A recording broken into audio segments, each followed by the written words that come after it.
Today's podcast looks at the ballad The Captain's Apprentice and includes other songs about the mistreatment of sailors. I'll look at the background to the songs, the printing history, and sing some tunes linked to the songs. I will end the podcast with a full performance of one of the songs.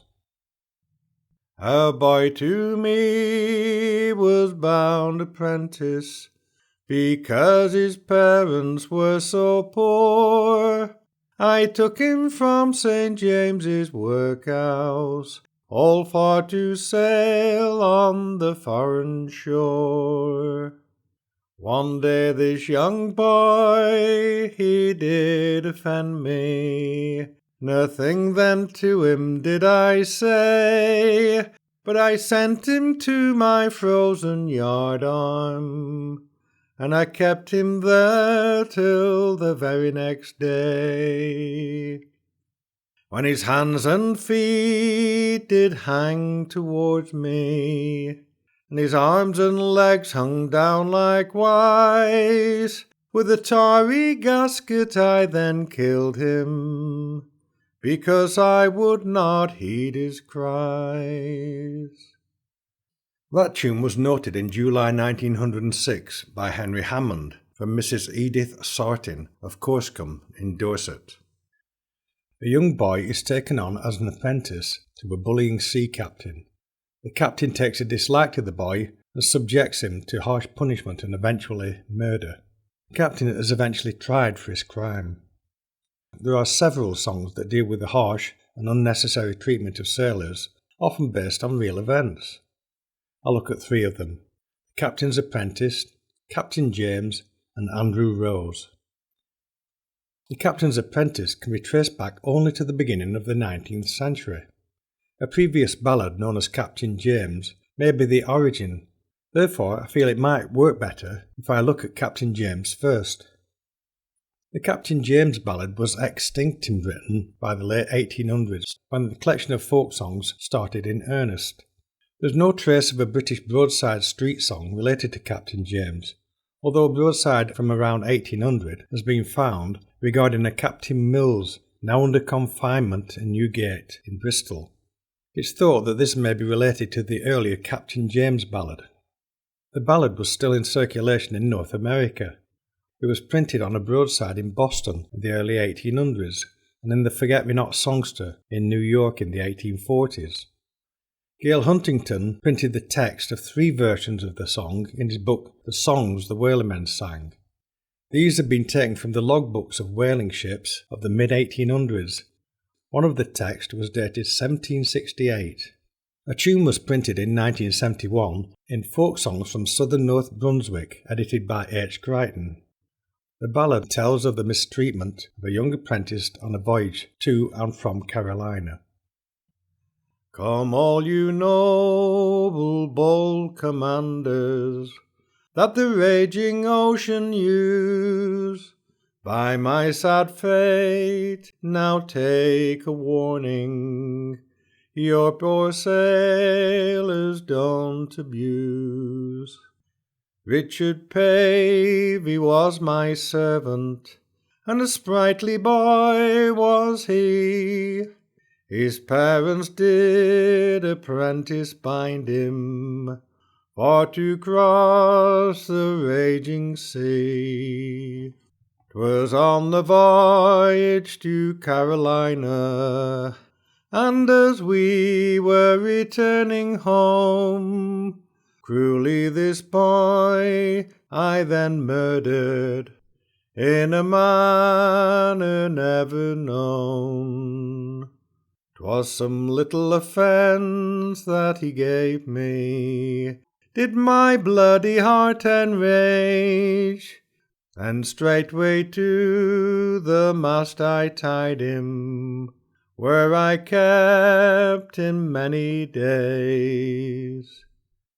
The Captain's Apprentice can be traced back to around 1800, but may have become dormant during the first half of the 19th century.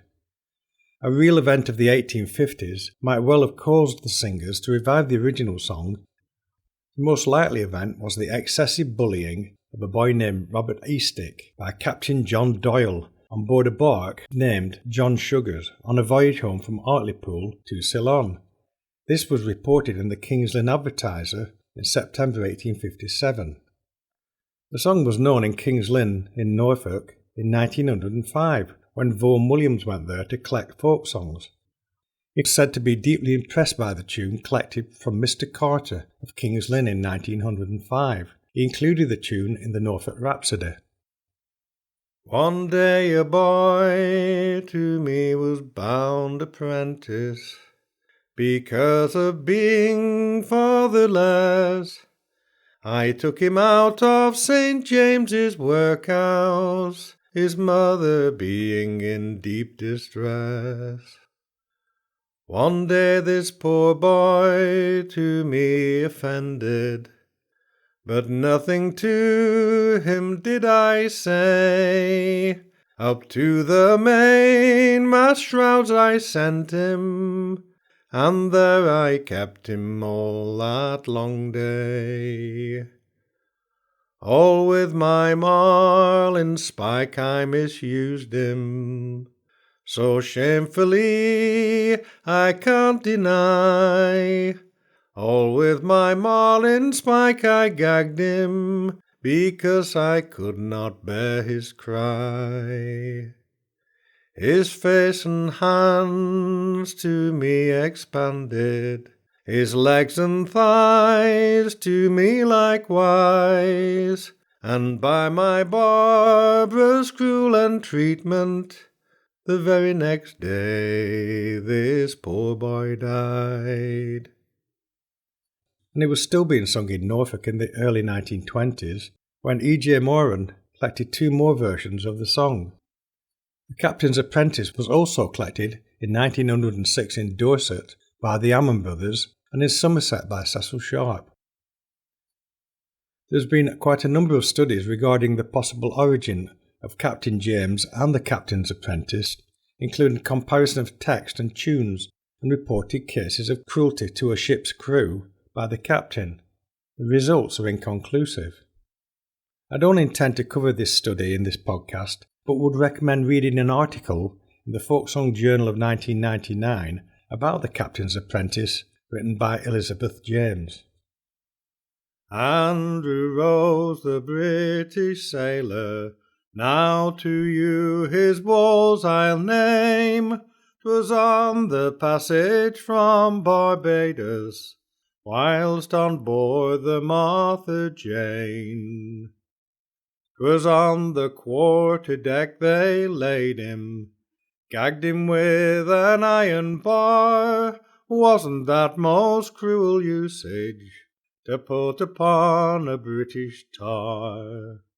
Wasn't that most cruel usage, without a friend to interpose? How they whipped and mangled, gagged and strangled the British sailor Andrew Rose. 'Twas up aloft the captain sent him, naked beneath the burning sun, whilst the mate did follow after, lashing him till blood did run. Wasn't that most cruel usage, without a friend to interpose?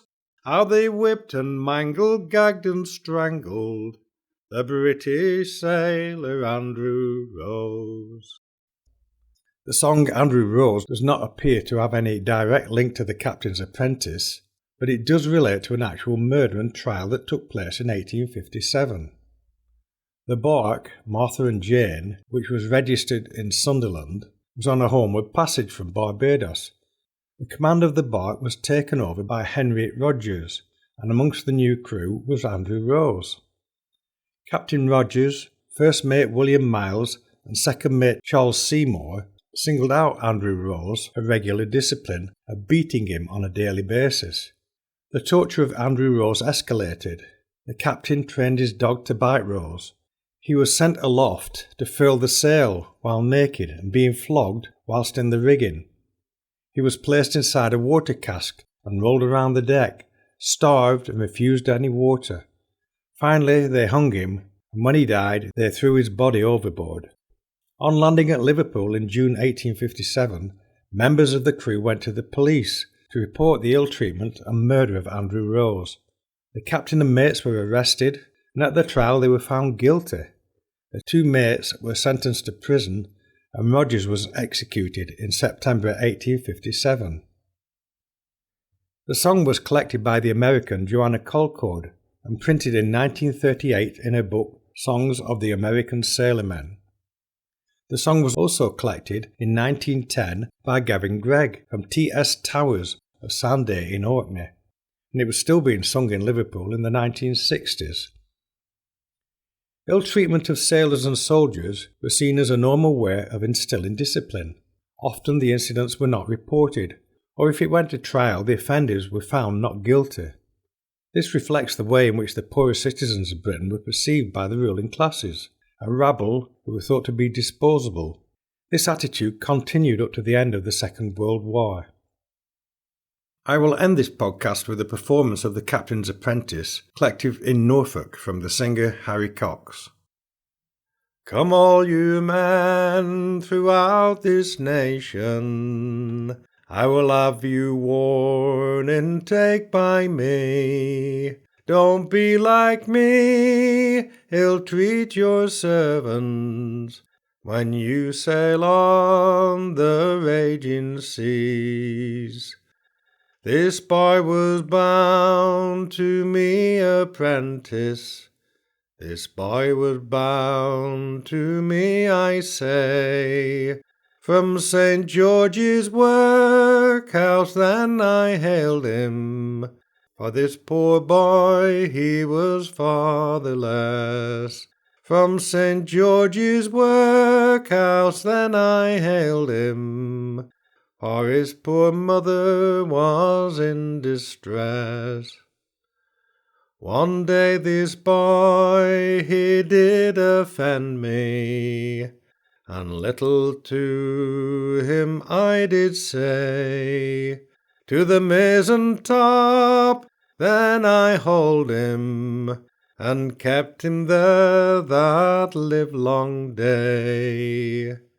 His hands and feet they were exhausted, his arms and legs they were likewise. With my marlin spike I cruelly gagged him, because I could not bear his cries.